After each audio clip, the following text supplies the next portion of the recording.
Hi, thank you for clicking on this video and welcome to my channel. As the title says, today I'm gonna be sharing my K-pop pet peeves. I just wanna say that some of them are really silly and it's just me being annoying, but others I'm pretty sure are annoying for many people in general. Anyways, without wasting any more time, let's start. Borders like these have absolutely no reason to exist, even if they're just plain black or white. I want them gone. What do they add to the music video? Absolutely nothing. They're just so annoying. What the fuck? Let me see the video full screen and take away those useless borders, please. I don't recall any K-pop song where I enjoyed whispered parts. Some of them are worse than others, but I just generally find them cringy and I don't think they hit as much as producers think they do. It's like ASMR gone wrong.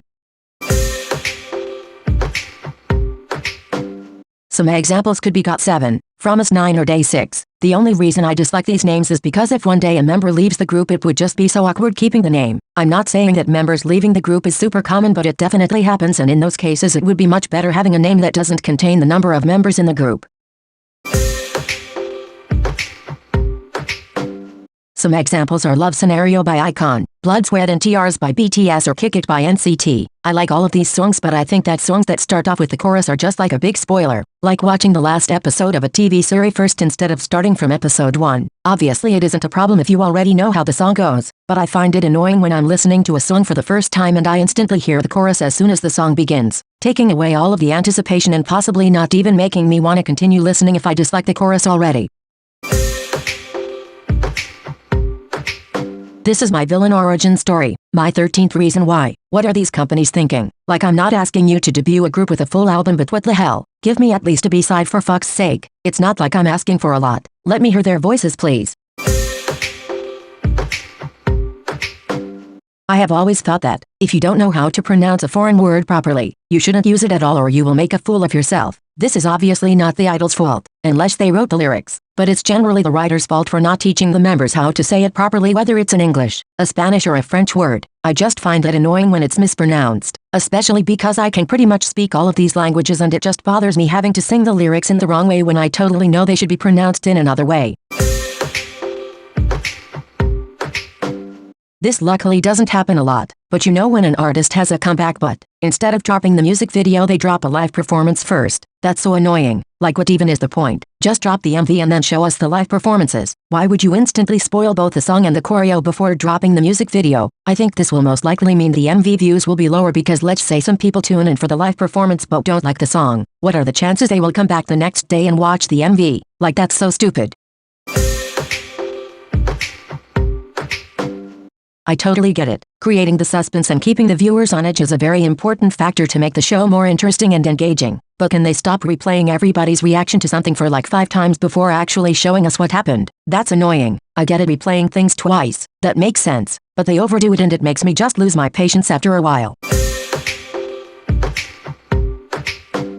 This is not the members' fault, it's the company's. If the members are having a live performance and they're dancing, it definitely makes a lot of sense having them lip-syncing. But if they're singing a ballad that has no choreo and they're just standing still, I think it's extremely detestable seeing them lip-syncing anyway. The companies should put a bit more trust in the members not fucking up their notes. Some of these idols can fucking sing but they're always forced to lip-sync, which is definitely not good. Yes, Starship, I'm looking at you. Why would you make vocal queens like WJSN lip-sync while sitting when we all know they're dying to flex their vocal skills?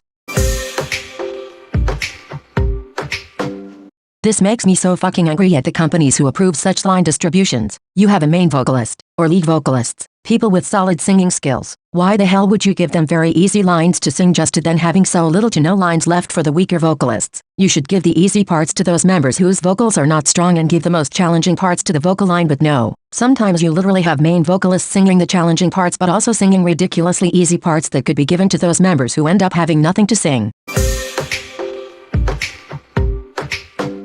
Cut that shit, please. We are not at the beach. Put your shirt on. Like, that's just so terribly cringe. Like, good for you. You have a hot body, but why the hell would you lift your shirt up on stage? What's worse is that every time that happens I'm always reminded of how much backlash female idols would receive if they dared to do the same. They are called whores for showing off a bit of skin, but male idols can literally get naked on stage and no one has a problem with it. Sorry, but this needs to be said. One thing is if you're an all-rounder who can rap well too, but if you can't rap, then don't rap. I'm talking about you, Sunmi. I love you and you're amazing, but please don't do that ever again. Thank you. People keep on pushing certain characteristics on idols, like Suga is the savage member of BTS, Taehyun is the smart member of TXT, Chewie is the shy member of Twice, Miju is the crackhead and loveless. Like okay, we get it, but it's so annoying. Miju is more than just a crackhead. By the way, I hate the term crackhead, but anyway, Taehyun is more than just the smart guy. Like I find it so annoying. Listen, I know very well how sad it is when a group you stan disbands. I've been there and I get it. Even if you know the temporary group you stan will disband in a few years, nothing can prepare you for the heartbreak you will feel when that moment actually comes. However, y'all cannot go insane and totally lose your minds when it happens. Like you know a group is temporary, so don't act like a crazy person when their contract ends. I really cannot stand it. Seriously, if you are not mature enough to understand and accept project groups disbanding, please don't even try to get into them. We don't need delusional people starting a project to keep the group together when it's obviously impossible. Yes, I'm looking at you as ones. You all be saying Mamamoo are underrated, Seventeen are underrated, CLC are underrated, Dreamcatcher are underrated, Oh My Girl are underrated, Luna are underrated. For fuck's sake, even TXT are underrated for some of you. Please stop fucking kidding me. None of these groups are even remotely underrated, and if they were in the past they are not underrated anymore. This only shows how little you know about actual underrated groups. Okay, this is all for now. These were my K-pop pet peeves. I definitely have way more, but I just didn't want to be too annoying and start ranting non-stop. Anyway, if you enjoy, don't forget to like, and if you want to see more content like this, then please subscribe. Thank you. Bye.